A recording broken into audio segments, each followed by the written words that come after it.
وہ کہتا ہے وَهُوَ الَّذِي يَقْبَلُ التَّوْبَةَ عَنْ عِبَادِهِ وَيَعْفُو عَنِ السَّيِّئَاتِ۔ اللہ وہ ذات پاک ہے جو تمہاری توبہ کو قبول بھی کرتا ہے اور تمہاری خطاؤں کو معاف بھی کرتا ہے۔ آج کی مجلس میں آپ کے سامنے کچھ ایسے اعمال رکھنے جا رہا ہوں جو اللہ نے اپنی پاک کلام کے اندر ہمیں بتائے، یا ہزاروں کروڑوں درود و سلام بھیجے اللہ پیارے نبی جناب محمد الرسول اللہ کی ذات مطہرہ پر۔ انہوں نے ہماری رہنمائی کی کہ یہ کام کرو، یہ تمہارے روزمرہ کے معمولات ہیں، ان کاموں کے کرنے سے تمہارے گناہ مٹتے چلے جائیں گے۔ ہر اچھا انسان یہ بات چاہتا ہے، جس طرح ایک نظیف انسان اپنے چہرے پہ، اپنے لباس پہ، اپنے جسم پہ گندگی کو برداشت نہیں نہ کرتا، اسی طرح ایک اچھا انسان روحانی طور پہ گناہ کا جو داغ لگا ہوا ہے اسے برداشت نہیں کرتا۔ نبی کریم صلی اللہ علیہ وسلم نے فرمایا، ایک گندا اور غلیظ انسان جس کے لیے گندگی کوئی حیثیت نہیں، وہ سارا بھی گندگی میں لپٹا ہو تو اسے کوئی پرواہ نہیں ہوتی، لیکن ایک نظیف انسان کے جسم پہ چھوٹا سا داغ لگ جائے تو وہ فوراً دھونے کے لیے چل پڑتا ہے۔ اسی طرح ایک ایماندار انسان جب خدا نخواستہ اس سے غلطی ہوتی ہے تو وہ اس کے مداوے کے لیے ضرور کوشش کرتا ہے۔ اللہ ہمیں بھی ایسا انسان بنا دے۔ لیکن جس انسان، آپ نے فرمایا ایک فاسق آدمی جو گناہوں پہ ہی آمادہ رہتا ہے، اس کے لیے گناہ ایسا ہی ہے جیسے مکھی بیٹھی اس نے ایسے اڑا دی، یعنی اسے گناہ کا احساس ہی نہیں ہوتا۔ اللہ اعوذ باللہ، اللہ ایسا بدنصیب کسی مسلمان کو نہ بنائے۔ تو میرے عزیز بھائیوں، آج جو باتیں عرض کرنی ہے وہ یہی، تاکہ ہم روزمرہ کے معمولات میں وہ عمل کریں جن کی وجہ سے اللہ ہمارے گناہوں کو ریموو کر دے گا۔ آپ دیکھیں، چھوٹے بچے جب لکھنے کے لیے ابتدا کرتے ہیں تو انہیں بال پوائنٹ یا پین نہیں دیا جاتا، انہیں کچی پینسل دی جاتی ہے تاکہ اگر اس سے لفظ غلط ہو جائے تو ریموو کر دیا جائے۔ تو اے امت اسلام، اللہ نے آپ کے ہاتھ میں یہی قلم دیا ہے کہ اگر غلط لکھا جائے گا تو اسے ریموو کرنے کا طریقہ بھی اللہ نے بتایا ہے کہ یہ طریقہ ہے کہ تم اپنے گناہ کو صاف کر سکتے ہو۔ اللہ ہمارے اندر یہ عزم پیدا کر دے۔ آپ دانا اور عقل مند انسان ہیں، یہ بات جانتے ہیں، کوئی بھی کام کرنے کے لیے عزم ضروری ہے۔ اگر ہم اس کے لیے عزم نہیں کریں گے تو ہمارے لیے وہ کام کی اہمیت نہیں ہے۔ جب ہم عزم کریں گے کہ ہم نے اپنے جس طرح جسم کو صاف رکھا ہوا ہے، جس طرح ہمارا لباس صاف ہے، ہم گھر سے نکلتے ہیں تو ایک خوبصورت لباس زیب تن کر نکلتے ہیں، اس پہ خوشبو لگاتے ہیں، اپنے بالوں کو سنوارتے ہیں، اپنے چہرے کو دھوتے ہیں کہ میں کسی کو برا نہ لگوں۔ اگر دنیا کے لیے ہم یہ ساری تردد، کوشش اور محنت کرتے ہیں تو جو ہمارا من کا غلاظت ہے، ہمارے من کے اندر جو کچھ ہے جسے اللہ دیکھ رہا ہے، اس کی صفائی کے لیے بھی ہمیں کوشش کرنی چاہیے۔ اللہ ہم سب کو توفیق عطا فرمائے۔ میرے عزیز بھائیو، سب پہلی بات جو انسان کی گناہوں کو ریموو کرنے والی دو چیزیں ہیں۔ ایک وہ چیز ہے جس کا تذکرہ پچھلے جمعے میں عرض کر چکا، ایمان۔ ایمان کیا ہے؟ اس کی تفصیل آپ کے سامنے میں نے عرض کی تھی، اگر آپ کو یاد ہے تو آپ اپنے ذہن میں اس چیز کو لے آئیں۔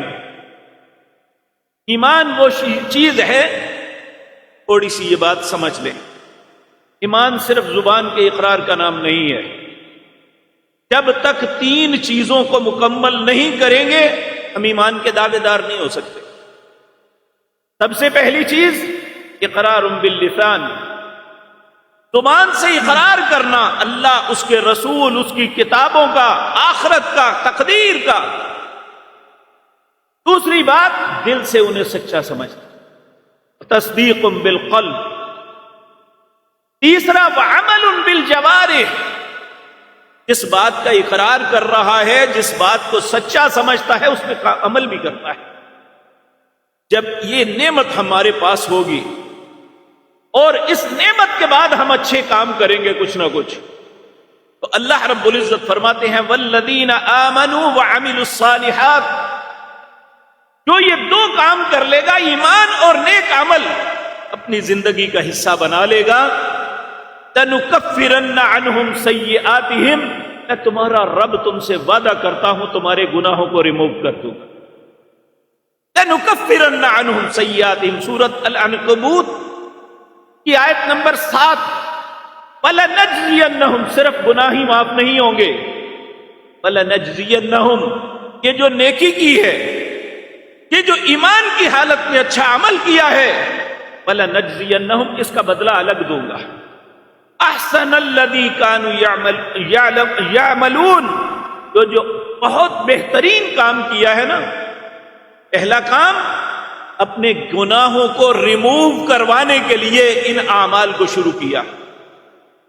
جب یہ شروع کیا تو گناہ تو ریموو ہو گئے، لیکن اس کے ساتھ جو انعام ملا وہ یہ کہ ہر عمل کا اللہ بدلہ بھی عطا کرے گا، اس کی اچھا انعام بھی دیں گے، اللہ ہمارے نصیب میں کر دے۔ اور دوسرا مقام سورت محمد ہے صلی اللہ علیہ وسلم، یہ سورت نبی کریم کے نام پہ ہے۔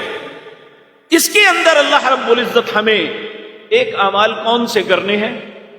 اللہ فرماتے ہیں والذین آمنوا وعملوا الصالحات، جو لوگ ایمان لائے اور نیک عمل کیے، اور نیک عمل کون سے ہیں، کس بات پہ ایمان لانا ہے؟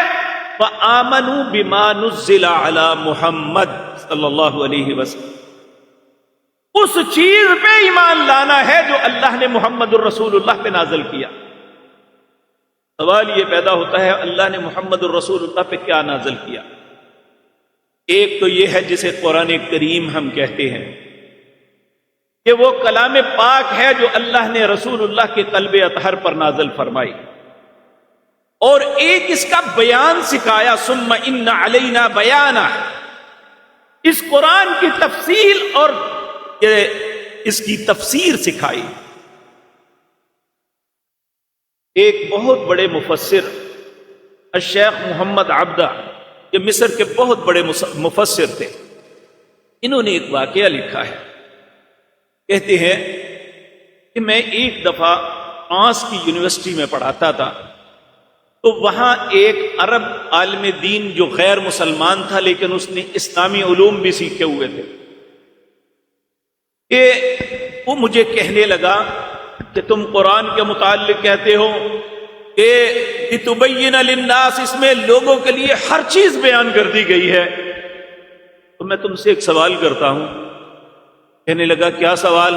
مجھے بتاؤ 20 کلو آٹے میں کتنی روٹیاں بنیں گی؟ قرآن سے بتاؤ مجھے۔ انہوں نے کہا چلو کسی نان بھائی کے پاس جاتے ہیں، اس سے پوچھتے ہیں، وہ بتا دے گا۔ کہ نہیں، مجھے قرآن سے دکھاؤ۔ کہا قرآن نے کہا فَاسْأَلُوا أَهْلَ الذِّكْرِ إِن كُنتُمْ تَعْلَمُونَ، اگر تمہیں کسی بات کا علم نہیں تو اس چیز کے ایکسپرٹ کے ساتھ جا کے پوچھ لو۔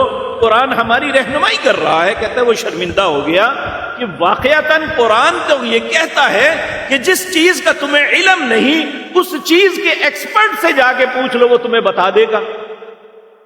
اس لیے میرے عزیز بھائیوں، قرآن کریم وہ کتاب ہے جو اللہ نے محمد الرسول اللہ پہ نازل کی، اور اس کا بیان نبی مکرم صلی اللہ علیہ وسلم نے عمل کر کے آپ کی سیرت مطہرہ بھی ہمارے لیے اللہ کا وہی حکم رکھتی۔ اگر ہم یہ کریں گے والذین آمنوا وعملوا الصالحات وآمنوا بما نزل علی محمد وهو الحق من ربهم، تو اللہ نے پیارے نبی جناب محمد الرسول اللہ پہ نازل کیا، یہی حق ہے تمہارے رب کی طرف سے۔ یہ مختلف نام جو رکھے ہیں، مختلف پیروں اماموں کے فرقے جو بنائے ہیں، یہ حق نہیں ہے۔ حق وہ ہے جو اللہ نے محمد الرسول اللہ پہ نازل کیا صلی اللہ علیہ وسلم۔ کہا اگر ایسا اس پہ ایمان تمہارا ہوگا تو کفر عنہم سیئاتہم، میں نہ صرف تمہارے گناہوں کو ہی نہیں مٹاؤں گا، وَأَصْلَحَ بَالَهُمْ، تمہاری زندگی کے جتنے معاملات ہیں وہ درست بھی کر دو۔ یہ سورت محمد ہے، اس کی آیت نمبر 2 جو میں عرض کرتا ہوں آپ اس کی تصدیق ضرور فرمایا کریں۔ اللہ آپ کو جزائے خیر سے نوازے کہ حقیقت بات یہ ہے کہ جب ہم ان باتوں کو اپنی آنکھوں سے دیکھیں گے کہ جو اس وقت معاشرے کے اندر کنفیوژن پھیلی ہوئی ہے کہ کوئی کچھ کہہ رہا ہے کوئی کچھ، تو کم از کم یہ تو سمجھ آ جائے گی کہ کون جھوٹ بول رہا ہے کون غلط صحیح کہہ رہا ہے۔ تو اللہ رب العزت کی پاک کلام کی بات غلط نہیں ہو سکتی، مجھ سے غلطی ہو سکتی ہے، میں اقرار کرتا ہوں مجھ سے ایک نہیں 1000 مرتبہ غلطی ہو سکتی ہے، لیکن اللہ کی پاک کلام کا ایک لفظ بھی غلط نہیں۔ تو اس لیے تصدیق کرنے سے آپ یقین کامل حاصل کر رہیں گے کہ یہ کوئی افسانوی بات نہیں ہے اور نہ ہی جذباتی باتیں ہیں، کہ اللہ مالک نے ہمیں فرمایا ہے۔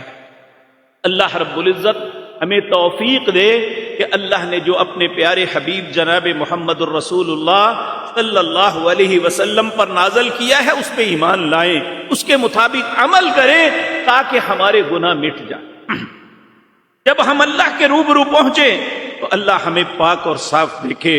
اسی طرح تیسری بات جو انسان کے گناہوں کو مٹاتی ہے وہ ہے تقوی۔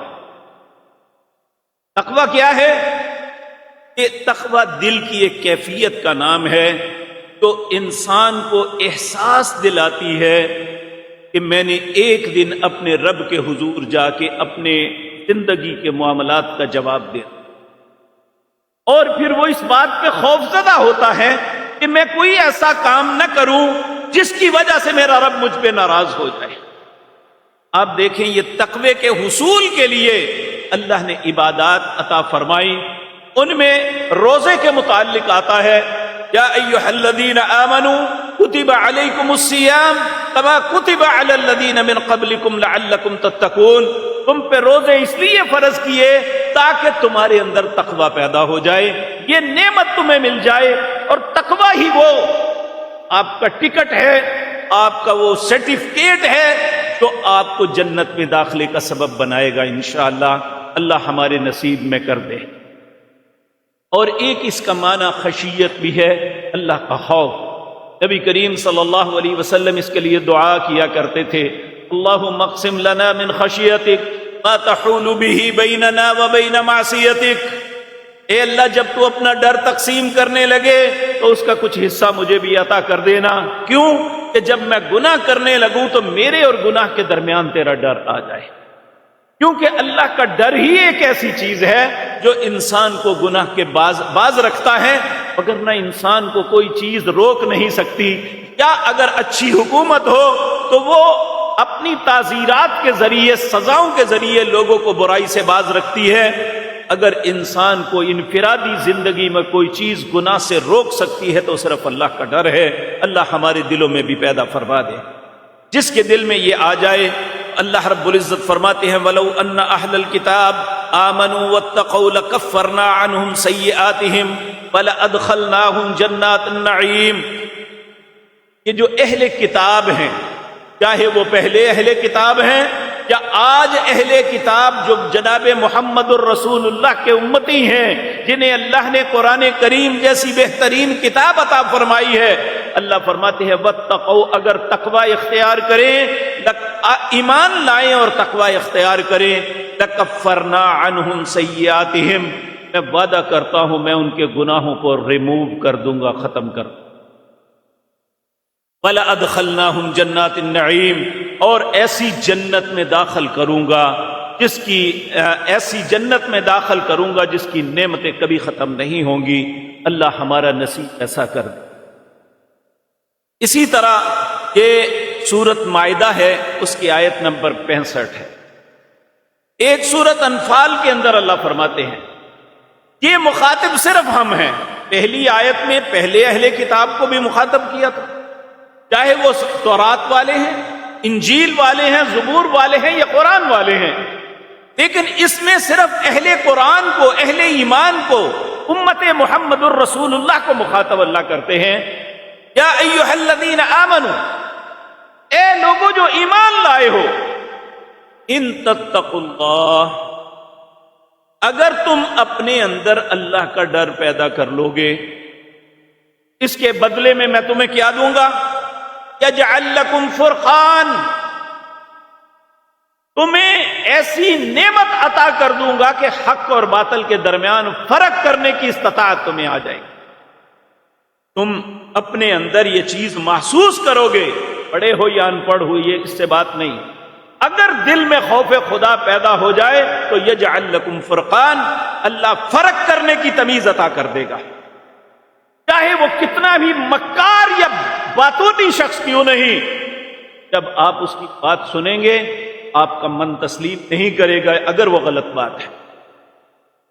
تو پہلا انعام اللہ کیا دیں گے؟ یا ایھا الذین آمنوا ان تتقوا اللہ یجعل لکم فرقان۔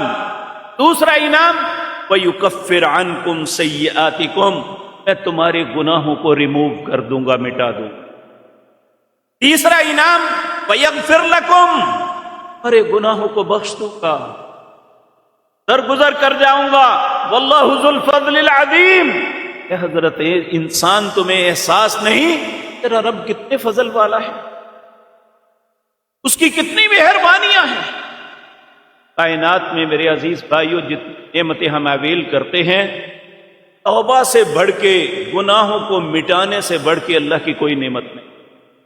اگر اللہ کسی کو معاف کر دیتے ہیں، اللہ اس کی خطاؤں سے درگزر فرما دیتے ہیں، تو اس سے بڑا اللہ کا فضل کوئی نہیں۔ تو اللہ رب العزت یہ فضل و کرم ہم پہ بھی فرما دے، لیکن اس کے لیے ہمیں ان باتوں کے لیے تیار ہونا۔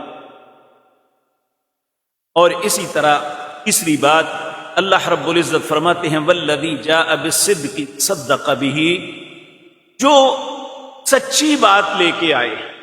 سچی بات کون لائے؟ جناب محمد الرسول۔ سچی بات کون سی ہے؟ ان احسن الکلام کلام اللہ، ان اصدق الکلام کلام اللہ، سب سے سچی کلام اللہ کی ہے۔ اور اللہ کی ذات کے بعد کسی کلام سچی ہے؟ وَخَيْرَ الْحَدْيِ حَدْيُ مُحَمَّدٍ صلی اللہ علیہ وسلم۔ اللہ کی کلام کے بعد اس پوری کائنات کے اندر اگر کسی کی سچی کلام ہے تو جناب محمد الرسول اللہ کی۔ اور جو سچی کلام لے کے آیا وَصَدَّقَ بِهِ، اور سننے والوں نے اس کی تصدیق کی کہ یہی سچی بات ہے۔ اولئک هم المتقون، اللہ کہتے ہیں یہ متقی لوگ ہیں جنہوں نے رسول اللہ کی بات کو سچا تسلیم کیا۔ لیکن میرے پیارے بھائیوں یہ بات ذہن میں رکھنی چاہیے، سچا تسلیم کرنے کا یہ معنی نہیں کہ ہم زبان سے اقرار کیا یہ سچا ہے، قرآن سچا ہے اور نبی مکرم صلی اللہ علیہ وسلم کا فرمان سچا ہے، لیکن جب ہمارے لیے حکم آئے کہ یہ کام کرو یہ نہ کرو، ہم ایسا نہ کریں، یہ پھر تصدیق یہ ہے کہ ہم جسے سچا کہہ رہے ہیں اسے سچا سمجھیں بھی اور اس کے مطابق عمل بھی کریں۔ اللہ رب العزت فرماتے ہیں والذی جاء بالصدق وصدق به اولئک هم المتقون لهم ما یشاءون عند ربهم، ان کے لیے اللہ کے پاس وہ چیزیں ہیں جو یہ خواہش کریں گے، جو ان کے من میں ہے۔ ذالک جزاء المحسنین، یہ جو اچھے لوگ ہیں ان کا بدلہ یہی ہوگا۔ پھر اللہ فرماتے ہیں جو شخص تصدیق کرتا ہے اس سچائی کی جو میں نے محمد الرسول اللہ پہ نازل کی اور اس کے مطابق زندگی کے معاملات بھی چلاتا ہے، یہ محسن ہے۔ اللہ فرماتے ہیں لِيُكَفِّرُ اللَّهُ عَنْهُمْ أَسْوَأَ الَّذِي عَمِلُوا، انہوں نے اپنی زندگی میں کوئی خطائیں کی بھی ہیں تو اللہ انہیں معاف کر دے۔ وَيَجْزِيَهُمْ أَجْرَهُمْ بِأَحْسَنِ الَّذِي كَانُوا يَعْمَلُونَ، صرف میں گناہ ہی معاف نہیں کروں گا بلکہ جو اچھے کام کیے ہیں ان کا الگ سے بدلہ بھی عطا کروں گا۔ اللہ ہمیں اچھائی کرنے کی توفیق عطا فرمائے۔ اب میرے عزیز بھائیوں، چوتھی چیز جو انسان کی خطاؤں کو ریموو کروا دیتی ہے وہ ہے توبہ۔ اللہ مالک کو ابن آدم کی توبہ سے زیادہ کوئی بات پسند، یعنی ہماری بہت سی اچھی باتیں ہیں، ہمارے معاشرے میں بہت اچھے کردار ہیں، لیکن اللہ کو ہماری زندگی میں توبہ سے زیادہ محبوب کوئی چیز نہیں کہ انسان اللہ کے سامنے اپنی خطاؤں کے لیے، اپنے گناہوں کے لیے گڑ گڑائے، التجائیں کرے۔ نبی کریم صلی اللہ علیہ وسلم نے فرمایا افضل الذکر لا الہ الا اللہ، اگر کوئی انسان ذکر کرنا چاہے تو لا الہ الا اللہ سے بہتر ذکر کوئی نہیں۔ وافضل الدعاء الاستغفار، اور دعا جو ہے استغفار سے بہتر دعا کوئی نہیں ہو سکتی۔ اب دیکھیں سیدنا آدم علیہ السلام سے غلطی ہوئی، کیا دعا کی؟ ربنا ظلمنا انفسنا وان لم تغفر لنا وترحمنا لنكونن من الخاسرین، اللہ میں نے اپنی جان پر، اگر تو نے مجھے معاف نہ کیا، مجھ پہ رحم نہ کیا تو خسارہ پانے والا ہو جاؤں گا۔ سیدنا یونس علیہ السلام سے غلطی ہوئی تو انہوں نے کیا دعا مانگی؟ لا الہ الا انت سبحانک، اللہ تیری ذات کے علاوہ میرا کوئی الہ نہیں، تو پاک ہے۔ انی کنت من الظالمین، غلطی مجھ سے ہوئی ہے، میں ظالم ہوں، اے اللہ مجھے معاف کر دے۔ اللہ رب العزت نے فرمایا فاستجبنا له ونجیناہ من الغم، میں نے ان کی غلطی کو معاف کیا، انہیں نجات دے دی۔ وکذالک ننجی المؤمنین، اہل ایمان قیامت تک جب بھی کوئی میرے پاس آ کے ان کلمات کے ساتھ توبہ کرے گا میں اس کی غلطیاں معاف کرتا رہوں۔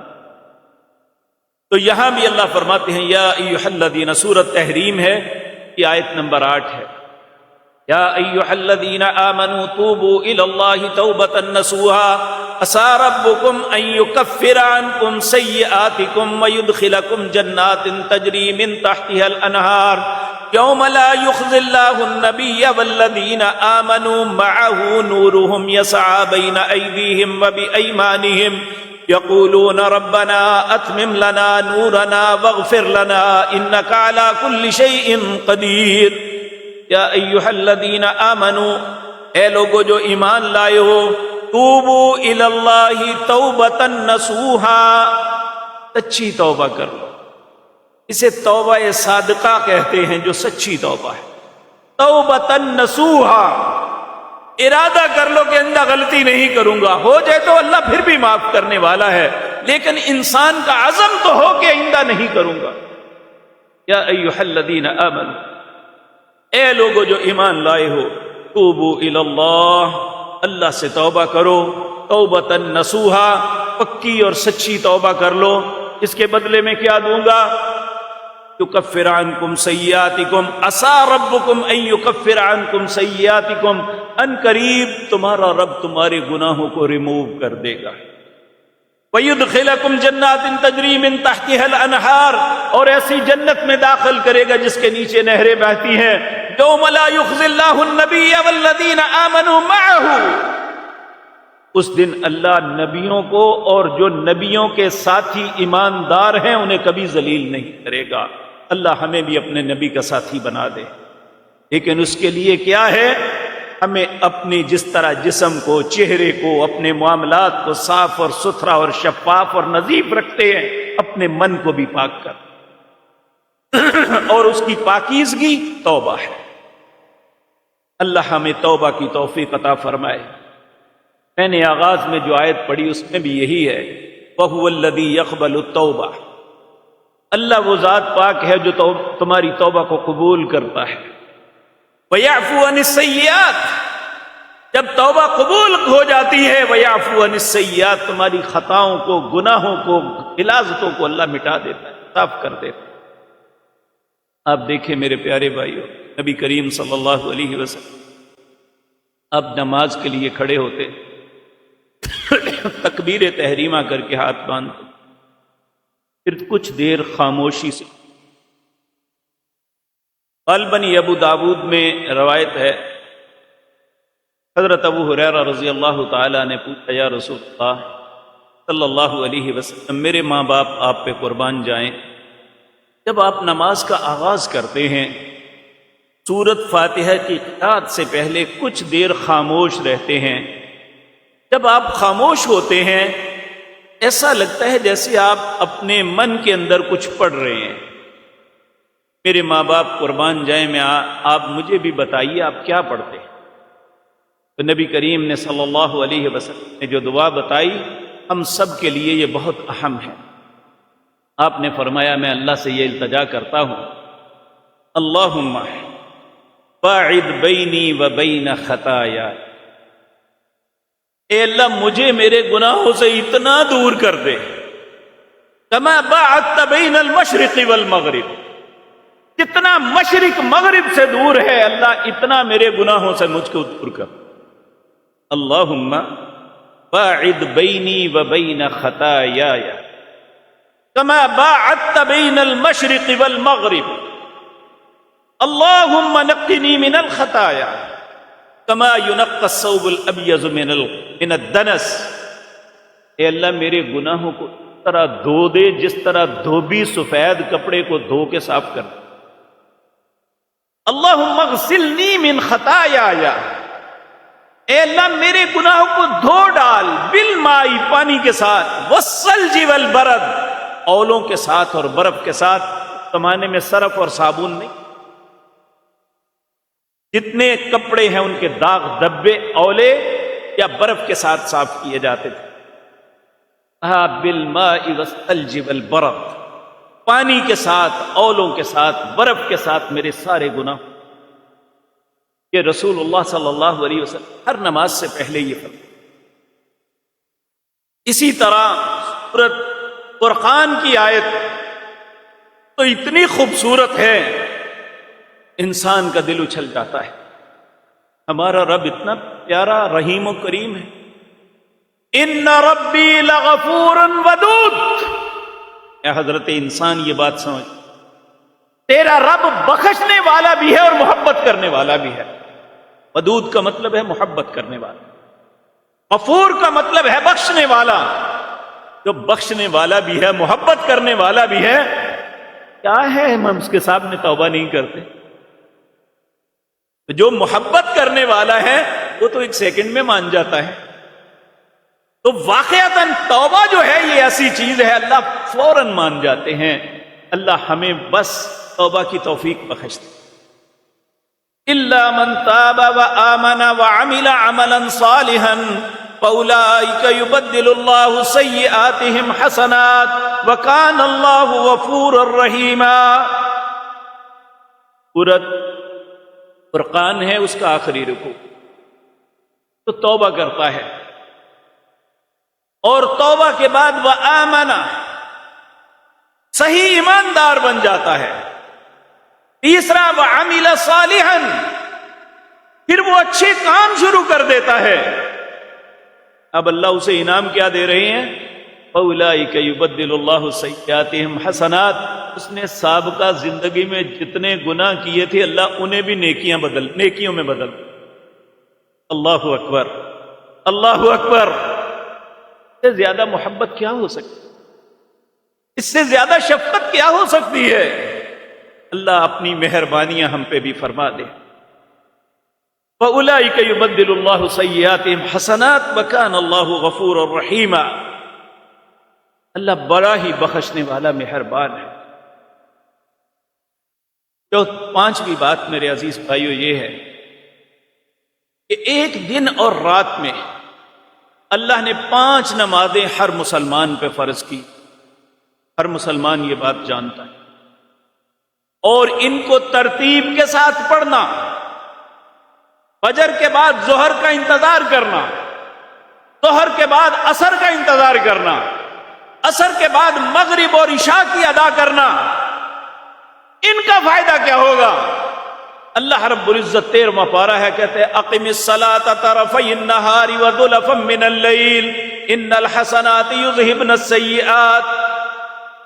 جو دن کے اطراف میں اپنی ان نمازوں کو پورا کرتے، فجر کی، ظہر کی، عصر، مغرب، عشاء کی نماز کو ادا کرتے ہیں، یہ اتنا خوبصورت عمل ہے. اللہ فرماتے ہیں اقم الصلاۃ طرفی النہار وزلفا من اللیل ان الحسنات یذہبن السیئات. اس عمل کی وجہ سے اللہ ان کے گناہوں کو معاف کر دیتے. ان کی خطاؤں کو مٹا دیتے ہیں۔ دیکھیں یہ تو ہم پہ فریضہ ہے، ہم نے ہر صورت ادا کرنا ہے۔ ہمیں اگر کھانا نہ ملے تو نقصان نہیں ہے، اگر ہماری نماز نہ چلی جائے تو یہ بہت بڑا نقصان ہے۔ خصوصاً عصر کی نماز کے متعلق رسول اللہ نے فرمایا کہ جس کی عصر کی نماز صرف باجماعت ضائع ہو گئی، اس کا اتنا نقصان ہے، اس کا گھر بار، کاروبار، اولاد سب جل کے راکھ ہو جائے، وہ اتنا بڑا نقصان نہیں جتنا عصر کی نماز کے ضائع ہونے کا نقصان۔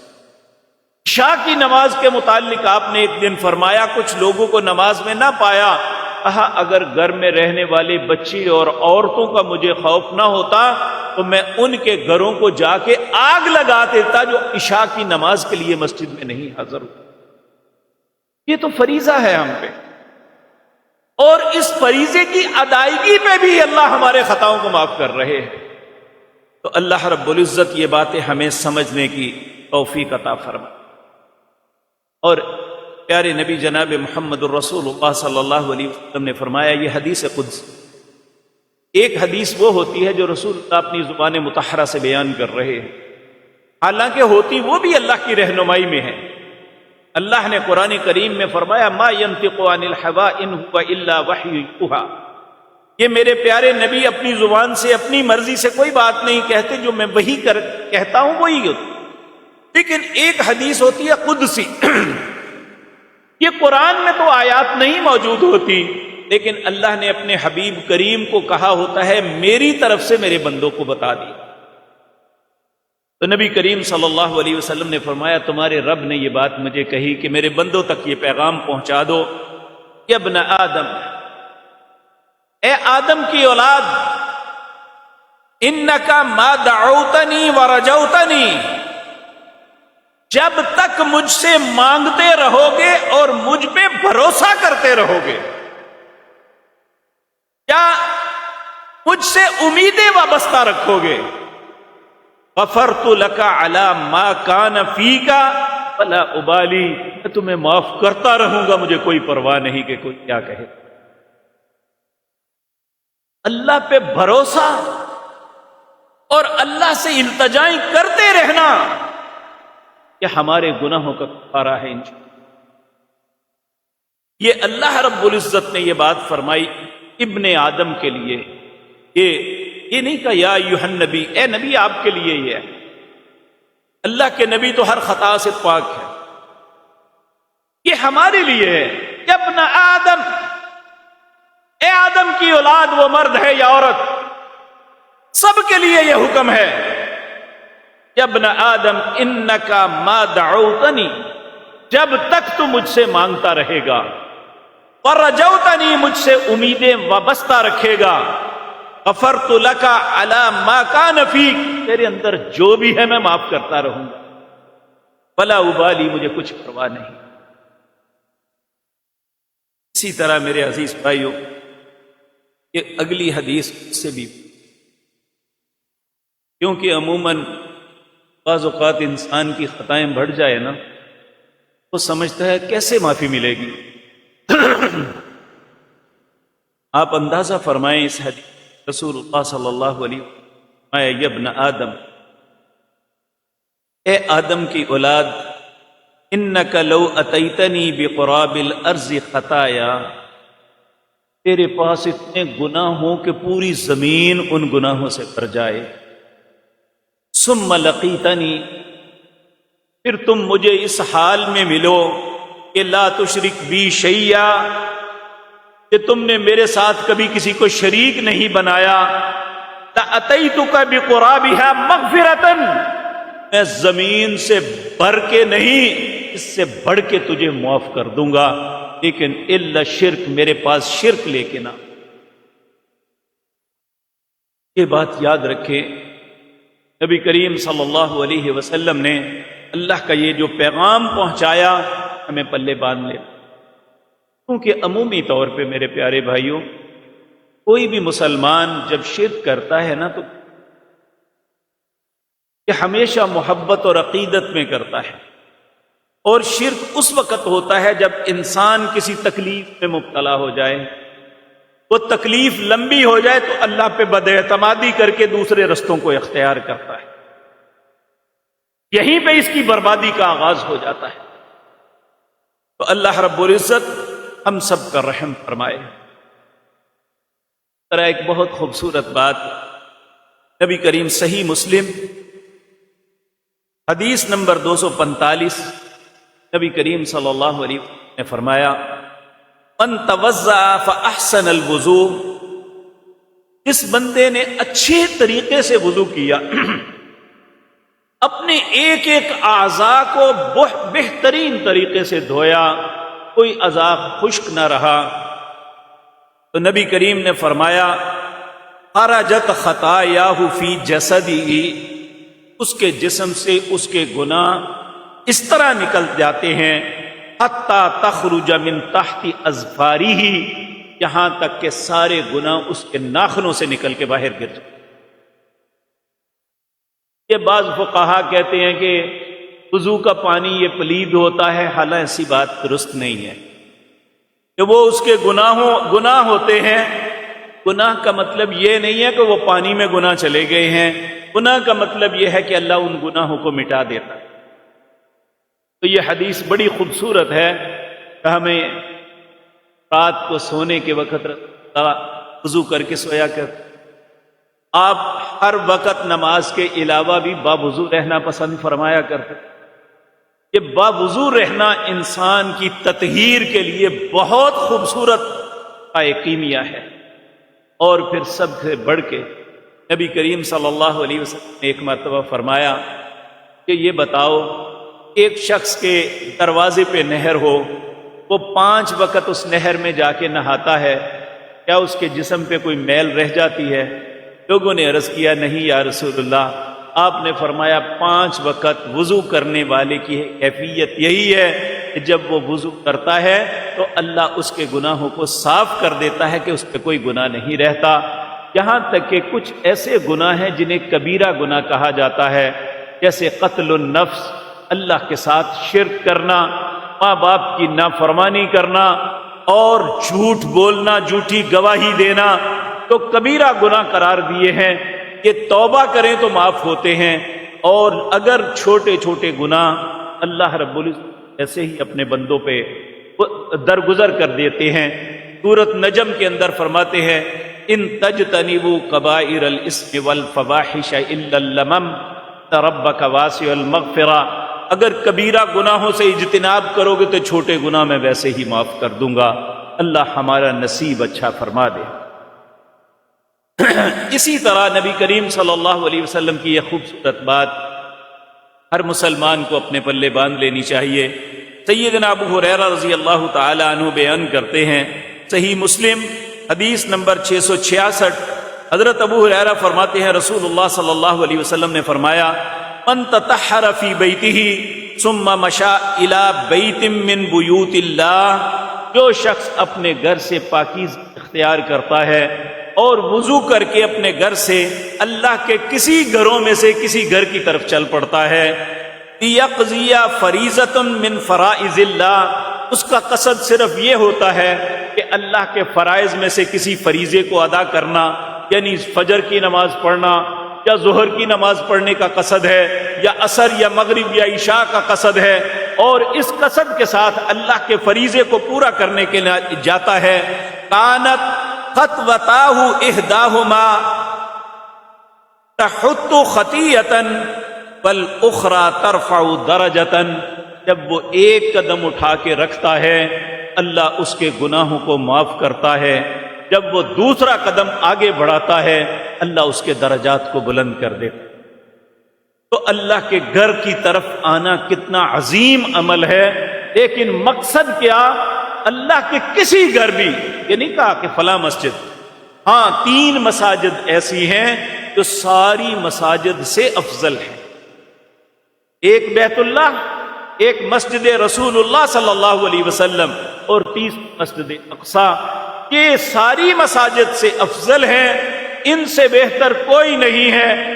سب سے ترتیب کے اعتبار سے سب سے بلندتر بیت اللہ ہے، اس کے بعد مسجد رسول اللہ ہے، تیسرے نمبر پہ مسجد بیت المقدس ہے، اس کے بعد سب مساجد برابر ہیں.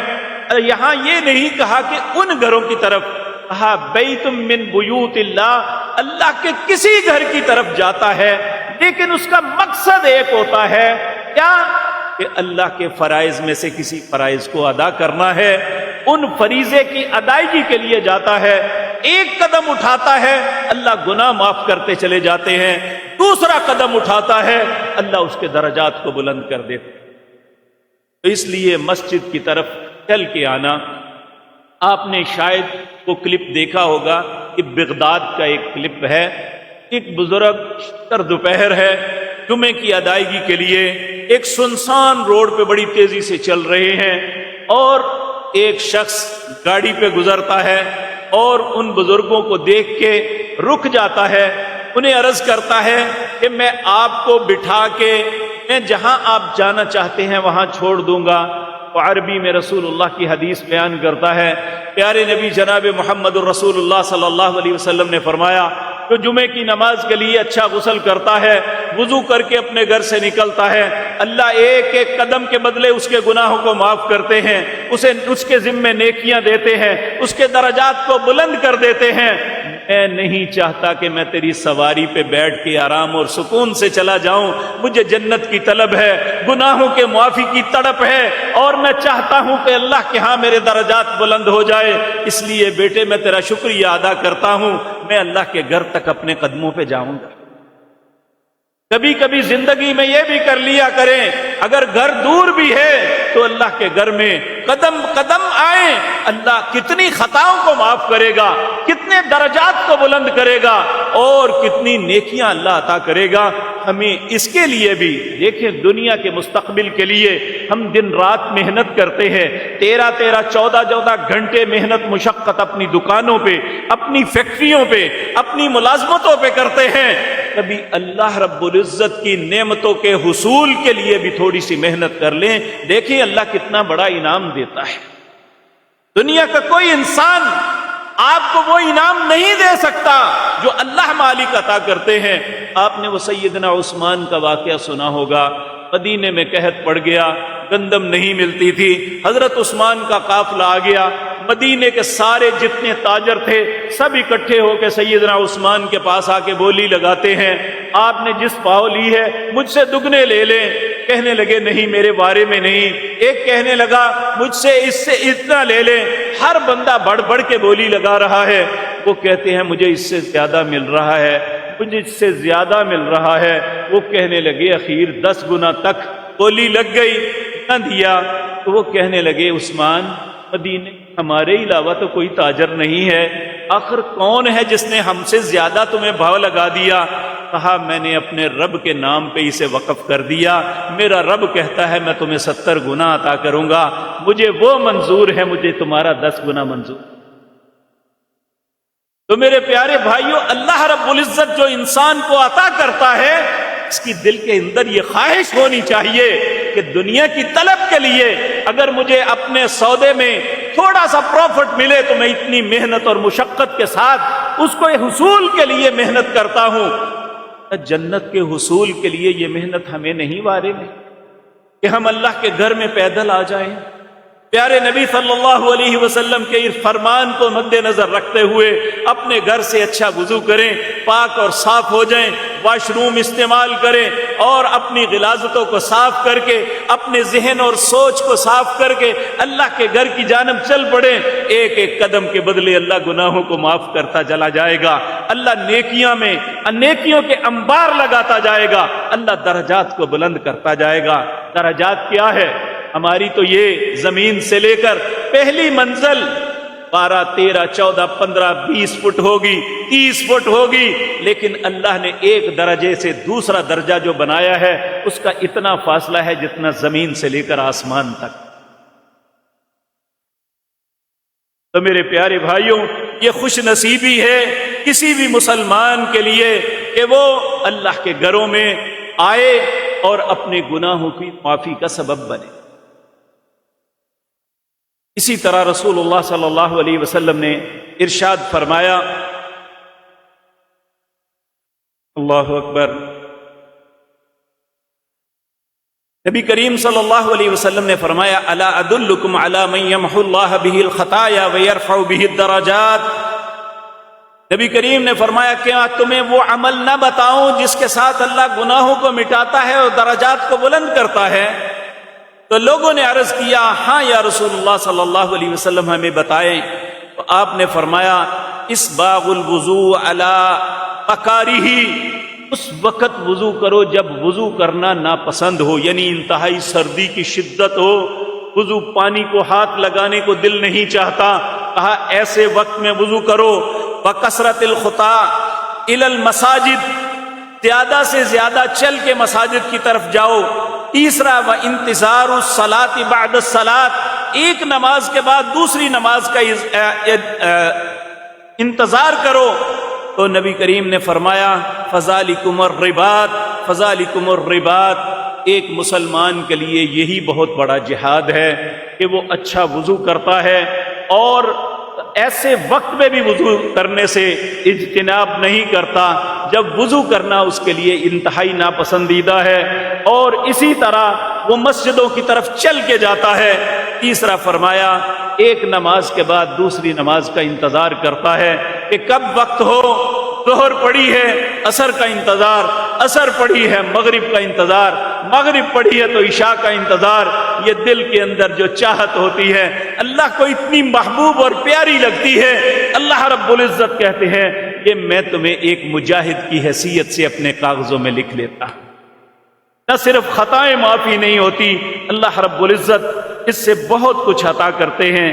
اسی طرح نبی کریم صلی اللہ علیہ وسلم کے ایک پیارے صحابی سیدنا عبداللہ بن مسعود رضی اللہ تعالی عنہ فرماتے ہیں نبی کریم صلی اللہ علیہ وسلم نے فرمایا وما من رجل يتطهر فيحسن الطهور ثم يعمد الى المساجد في هذه المساجد الا كتب الله له بكل خطوة يخطوها حسنة ويرفعها بها درجة ويحط عنها سيئة، جو شخص اچھا وضو کر کے پاک صاف ہو کے اللہ کی مسجدوں کی جانب جاتا ہے، اللہ اس کی خطاؤں کو معاف کرتے ہیں، اس کے درجات کو بلند کرتے ہیں اور اس کی نیکیوں میں اضافہ فرما دیتے ہیں۔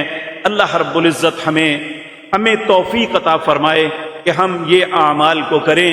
تو انتہائی مختصر سی باتیں، یہ باتیں اپنے پلے باندھ لیں۔ نبی کریم صلی اللہ علیہ وسلم نے فرمایا عمومی طور پہ ہم نماز کے بعد، اذان کے بعد نبی پاک صلی اللہ علیہ وسلم پر درود پڑھتے ہیں۔ نبی کریم نے فرمایا من صلی علیہ مرۃ، جس بندے نے ایک مرتبہ مجھ پہ درود پڑھا، صلی اللہ علیہ عشر مرات، اللہ اس پہ 10 رحمتیں نازل فرماتے ہیں، اللہ اس کے 10 گناہ معاف کرتے ہیں، اللہ اس کے ذمے 10 نیکیاں لکھ دیتے ہیں۔ اس لیے رسول اللہ پہ درود پڑھنا یہ بھی گناہوں کی معافی کا سبب ہے۔ پھر جو دعا پڑھتے ہیں اللہم رب هذه الدعوة التامة والصلاة القائمة آت محمدا الوسیلة والفضیلة وابعثه مقاما محمودا الذی وعدته، نبی کریم نے فرمایا جس نے میرے لیے مقام وسیلہ کی، الوسیلۃ ہی مقام فی الجنہ، صحیح مسلم کے اندر روایت ہے کہ وسیلہ جنت کے اندر ایک سب سے بلند و برتر مقام ہے، جس نے میرے لیے وسیلے کی دعا کی میں قیامت کے دن اس کی اللہ کے حضور سفارش کروں گا۔ پھر آپ نے فرمایا جو شخص اذان کے بعد یہ کلمات کہتے ہیں اشہد اللہ الہ الا اللہ وحدہ لا شریک لہ وان محمدا عبدہ ورسولہ رضیت باللہ ربا وبمحمد رسولا وبالاسلام دینا، اللہ اس کے سارے گناہ معاف کر دیتے ہیں چاہے سمندر کی جھاگ کے برابر کیوں۔ اسی طرح نبی مکرم صلی اللہ علیہ وسلم نے فرمایا من قال سبحان اللہ وبحمدہ فی یوم 100 مرہ خطئت خطایاہ وان کان مثل زبد البحر، جو شخص ایک دن میں 100 مرتبہ یہ کلمات پڑھتا ہے سبحان اللہ وبحمدہ، سبحان اللہ وبحمدہ، سبحان اللہ وبحمدہ، نبی کریم صلی اللہ علیہ وسلم نے فرمایا حطت خطایاہ، اللہ اس کی خطاؤں کو ختم کر دیتے ہیں، وَإِنْ كَانَ مِثْلُ زَبَدِ الْبَحْرِ، اگر وہ سمندر کی جھاگ کے برابر کیوں نہیں ہوگی۔ تو اللہ ہم سب کو توفیق عطا فرمائے۔ اسی طرح آخری بات میرے پیارے بھائیو، یہ بات یاد رکھنا، نبی کریم صلی اللہ علیہ وسلم نے ارشاد فرمایا، جو شخص کھانا کھاتا ہے، بسم اللہ پڑھ کے اپنے کھانے کا آغاز کرتا ہے اور کھانے کے بعد اللہ کی ان کلمات کے ساتھ تعریف کرتا ہے، الحمدللہ الذی اطعمنی ھذا ورزقنیہ من غیر حول منی ولا قوۃ غفر له ما تقدم من ذنبی، اللہ اکبر اللہ اکبر۔ جو کھانا کھانے کے بعد یہ کہتا ہے، تمام تعریفیں اس اللہ کے لیے ہیں، الذی، اللہ وہ ذات پاک ہے، اطعمنی، جس نے مجھے کھلایا، ھذا، یہ کھانا، ورزقنی، اور مجھے رزق دیا، من غیر حول منی ولا قوۃ، میری کسی جد و جہد اور کوشش کے بغیر مجھے یہ کھانا دیا۔ اللہ، جب وہ انسان اپنے کھانے پینے محنت سب کچھ اللہ کے معاملے میں کر دیتا ہے تو نبی کریم صلی اللہ علیہ وسلم نے فرمایا، غفر له ما تقدم من ذنبی، اللہ اس کے پچھلے سارے گناہ معاف کر دیتے ہیں۔ تو میرے پیارے بھائیوں، آج کی مجلس میں یہی گزارشات تھی کہ جس دور سے میں اور آپ گزر رہے ہیں، گناہ بہت زیادہ ہیں اور نیکیاں بہت کم ہیں۔ ان گناہوں کی معافی کے لیے جو کچھ باتیں قرآن و سنت میں اللہ نے سمجھائیں، ایک طالب علم کی حیثیت سے میں آپ کے سامنے رکھی۔ اللہ مجھے اور آپ کو ان اعمال و افعال کو کرنے کی توفیق عطا فرمائے، تاکہ جب ہم اللہ کے حضور جائیں اللہ ہماری خطاؤں کو معاف کر چکا ہو، اللہ ہم پہ رحم کر چکا ہو، اللہ ہم سب پہ رحم کرے اور ہمیں معاف فرما دے۔ اقول قولی ھذا واستغفر اللہ۔